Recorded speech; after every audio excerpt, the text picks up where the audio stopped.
Donc on se retrouve au bord de l'eau aujourd'hui pour faire une petite session de pêche.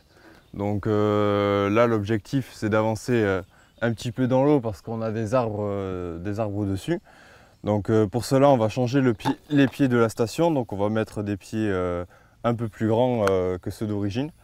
Donc on va faire les 4 pieds avant qui sont les pieds où on va mettre les accessoires dessus. Donc qui vont être le support feeder, enfin le bras feeder, le support bourriche, tout ça.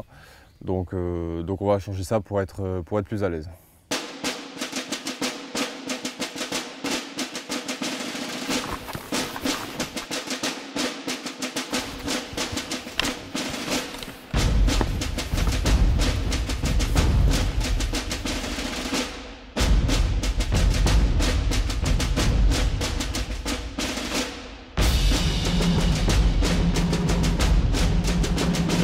Donc de finir de positionner la station. Donc là on l'a mis à ras de l'eau, donc déjà ça nous donne une première information sur le niveau de la station, donc elle est bien parallèle à l'eau. Après pour cela la XR36 elle a 2 niveaux, donc un à l'avant et un à l'arrière pour pouvoir régler l'inclinaison de la caisse et du pontoir avant. Maintenant on est bien stable avec les pieds qu'on a ajoutés, on a pu les mettre directement donc en D36 jusqu'au fond de l'eau. On n'a même pas eu besoin de les télescoper et donc maintenant on est bien stable pour une bonne partie de pêche. Donc là je vais utiliser le nouveau bras feeder télescopable. Donc là comme on est au ras de l'eau, si on veut on peut le régler en longueur, mais là ça ne va pas être nécessaire, on va le mettre à sa plus courte distance. Donc avec vraiment le clip, ce qui est pas mal pour fixer le support avant canne. Donc on va le régler au ras de l'eau pour avoir une moins de bannière possible et avoir vraiment le fil dans l'eau et pas prendre le vent si le vent se lève.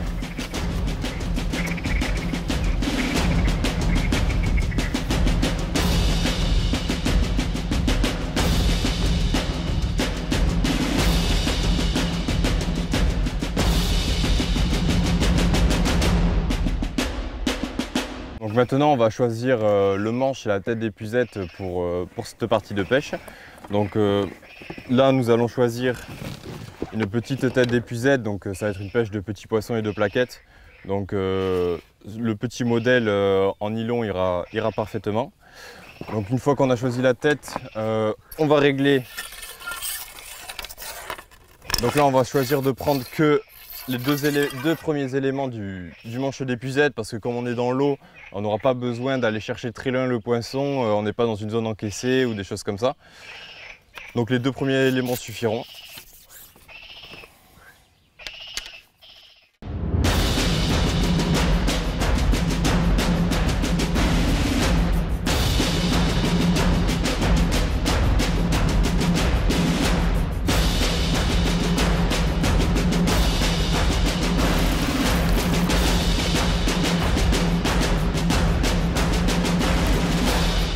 Donc là on vient de faire le nœud de raccord entre le nylon et la tresse. Là la petite astuce que pas mal de personnes connaissent déjà, c'est qu'on va mettre un petit morceau de scotch pour couvrir, voilà, juste couvrir le nœud, pour vraiment atténuer la petite bosse et être sûr qu'une fois le moulinet rempli, on n'ait pas d'aspérité en surface.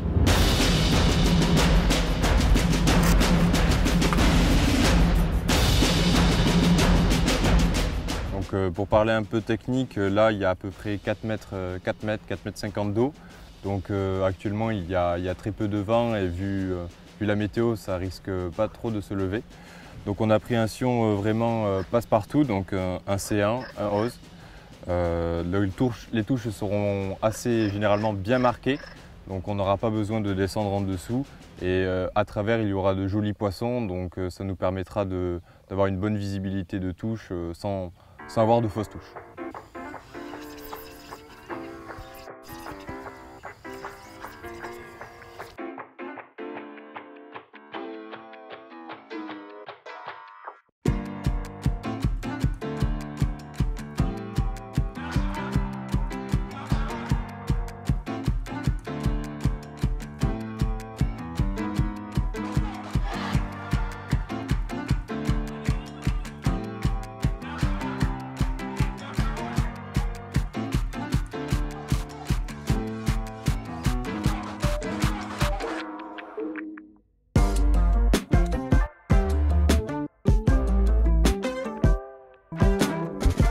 Donc maintenant tout est prêt pour la pêche, donc on va débuter l'amorçage. Donc là je viens de choisir mon repère en face de moi, donc ça va être une espèce de boule de feuillage dans la berge d'en face. Donc c'est parti.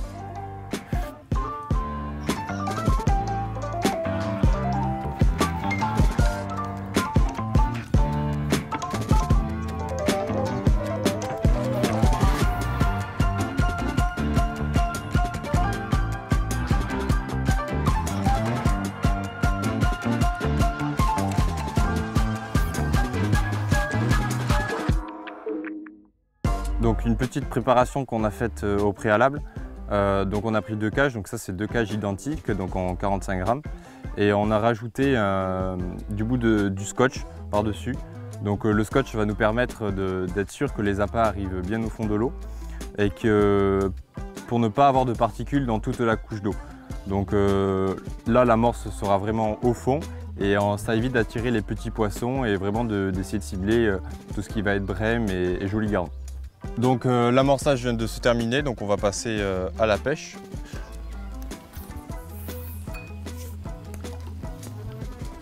Donc on va choisir le bas de ligne. Pour commencer, on va prendre un hameçon support pôle en 12 sur 10 centièmes.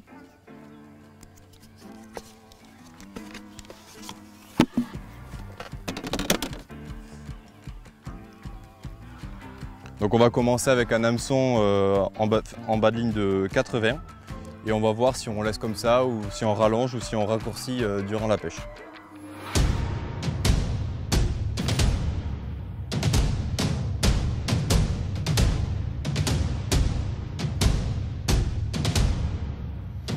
Bon allez, là c'est parti, début de la pêche, feu.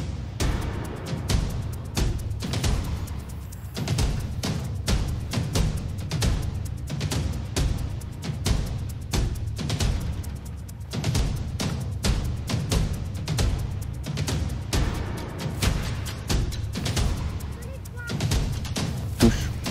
Ah, premier poisson.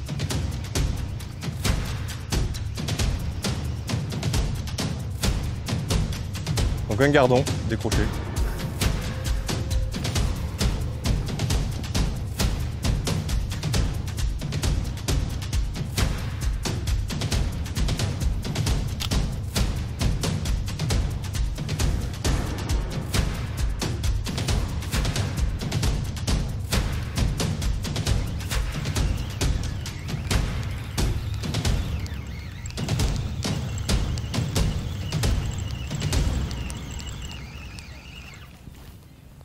Donc là, on a commencé la pêche. Les touches ont commencé à s'accélérer dès le début.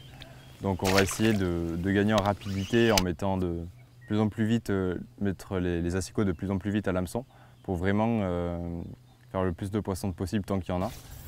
Et après là, je viens de régler la taille du bas de ligne pour avoir une meilleure détection des touches. Donc je pense avoir un réglage poisson. Avoir un réglage pas trop mal qui m'évite de rater un maximum de touches.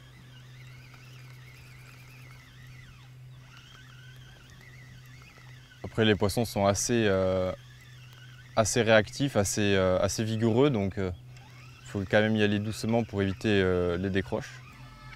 Donc là c'est une plaquette, on va quand même l'épuiser parce que... Donc première petite plaquette, ça commence pas trop mal. Au bout peut-être 3 gardons et déjà une plaquette. Donc on va essayer de faire les autres. Donc là on vient de mettre un hameçon plus gaillard, donc en 14 centièmes, pour vraiment mettre maintenant 3 asticots, pour être sûr que, pour limiter que l'appât soit pris donc, en surface par des gardons et on va dire optimiser nos chances que l'appât soit au fond et donc de prendre que des plaquettes ou voire commencer à essayer de chercher des plus jolis poissons. Donc peut-être des brèmes de 2000 points, on verra bien.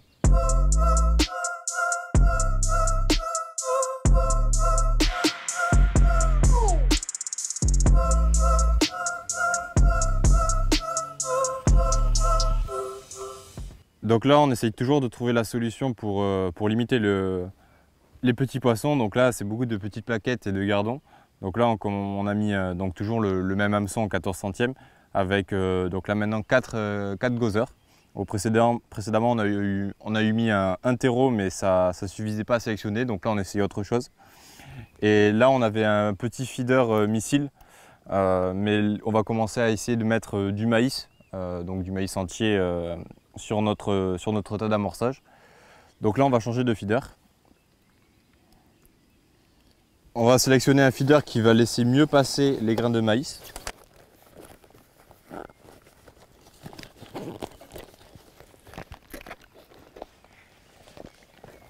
On va prendre un feeder qui est creux.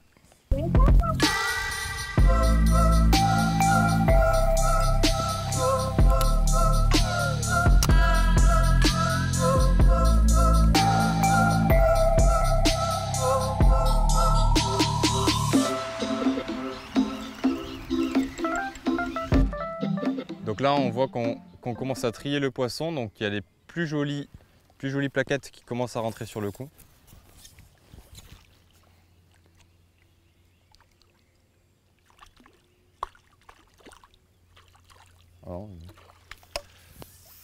C'est pas une plaquette, alors en fait c'est un hybride, une espèce d'hybride entre gardon et plaquette, donc c'est pour ça que ça donne l'effet d'un poisson très combatif.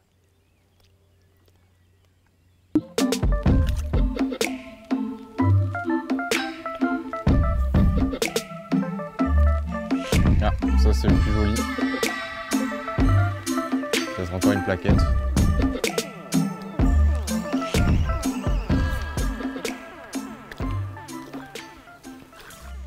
Donc une jolie plaquette de 100-150 grammes. Donc voilà. Donc on commence à avoir les poissons, on va dire, recherchés. On va espérer qu'ils grandissent encore un peu. Mais si c'est une pêche que de poissons comme ça va être intéressant.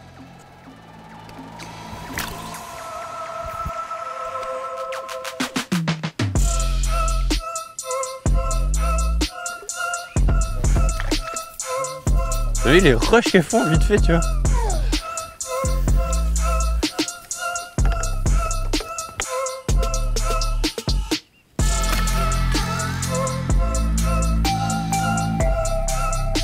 Donc là on va vite essayer de repartir pour vraiment donner du rythme et maintenir le poisson sur le coup. Donc là je suis tout seul, mais si on est en compétition, pour éviter qu'il décale sur les voisins. Donc on repart vite.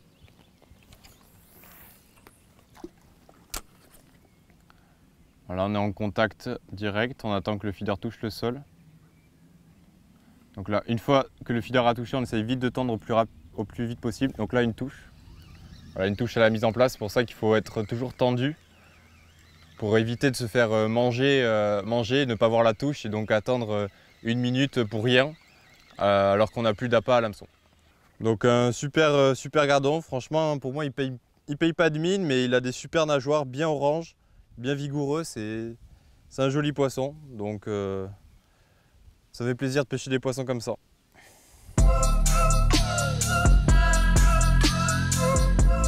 Donc là, j'ai essayé une nouvelle combinaison d'appât, donc ça va être c'est 2 casters.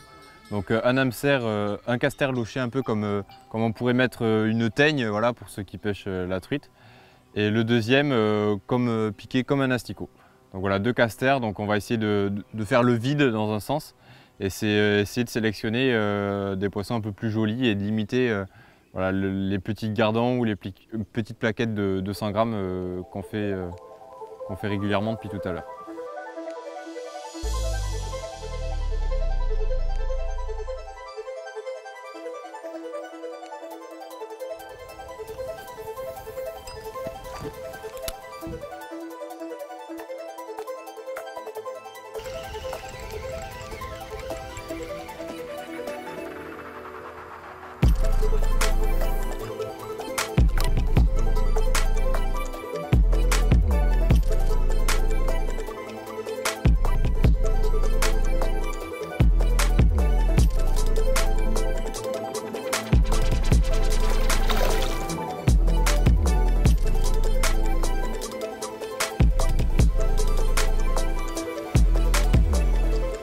Donc on est à peu près à 3 heures de pêche. Donc là ce qui marche bien en ce moment c'est écher 2 petits terreaux avec un gozeur rubis pour bloquer. On n'a pas eu les poissons recherchés, donc c'est-à-dire des poissons entre 700, 600 et voire 1 kg. C'est vraiment une pêche de poissons entre 100, 200, 200 grammes, voire 400 grammes, donc 2 plaquettes. On a plus de touches que prévu, donc une grande diversité, un grand nombre de poissons, donc des gardons et de la plaquette. Donc c'est vraiment une pêche très dynamique où il faut relancer, voilà, c'est un poisson à la minute ou toutes les 2 minutes. Par contre, c'est une pêche intéressante parce qu'il faut vraiment être précis, lancer tout le temps au même endroit. Si on décale d'1 mètre ou 2, vraiment on sent la baisse des touches.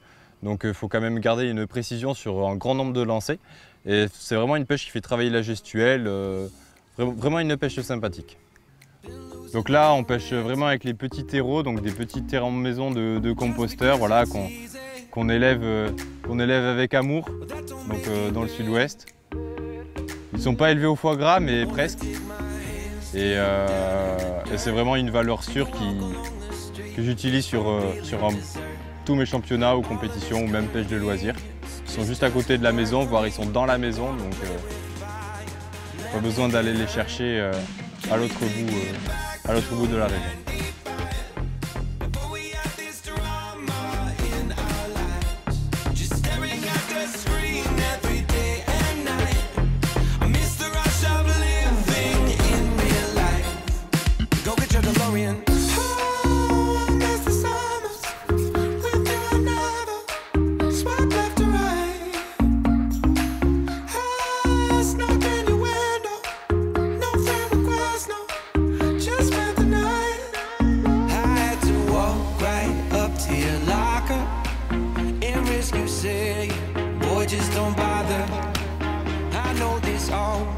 Makes me sound ancient, but sons and daughters, that shit was amazing. Can we take it back to 95 before we had this drama in our lives? Donc ça, c'est les plus belles qu'on a fait jusqu'à présent. Voilà, donc un joli poisson.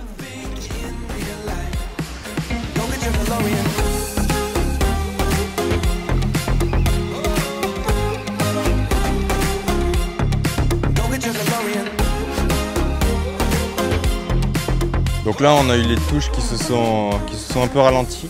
Donc on va vite essayer de remettre de la cadence, donc vraiment lancer. Si on n'a pas de touche au bout de 30 secondes, 1 minute, vite on ramène pour remettre à manger. Donc de l'asticot, du maïs, du chènevis, du castor et vraiment, voilà, pour vraiment redonner de la bouffe et de l'activité et de la cadence.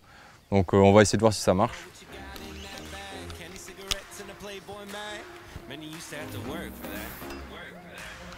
Donc là, on a retrouvé un petit peu un regain d'énergie.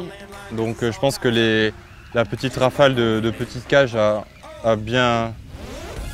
eu son effet. Donc on va essayer de maintenir la cadence. Les poissons, ils ont l'air de grossir un petit peu.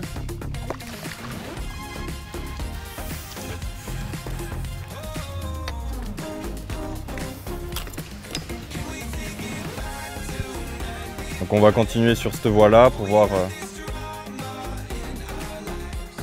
si ça se passe bien.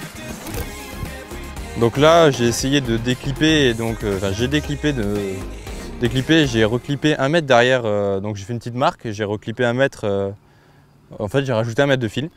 Et voilà, donc j'ai mis 2 terreaux pour voir qu'il y avait quelque chose derrière mon cou. Et là j'ai fait, je pense, la plus belle plaquette jusqu'à maintenant.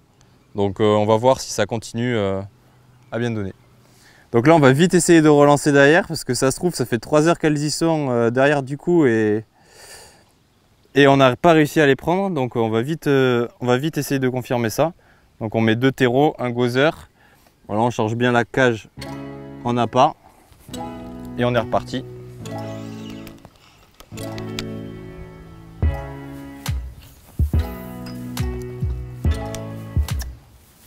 La ligne est bien tombée, on va vite tendre le fil.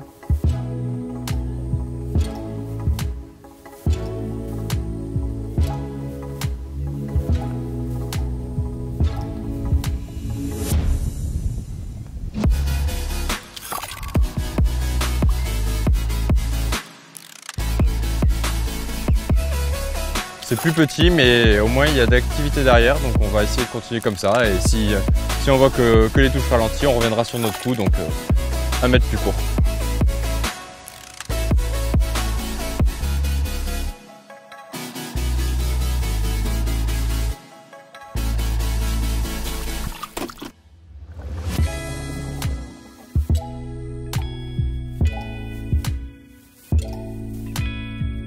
Donc voilà, on arrive au terme de cette session. Donc franchement, je pense qu'on peut dire que je me suis bien amusé.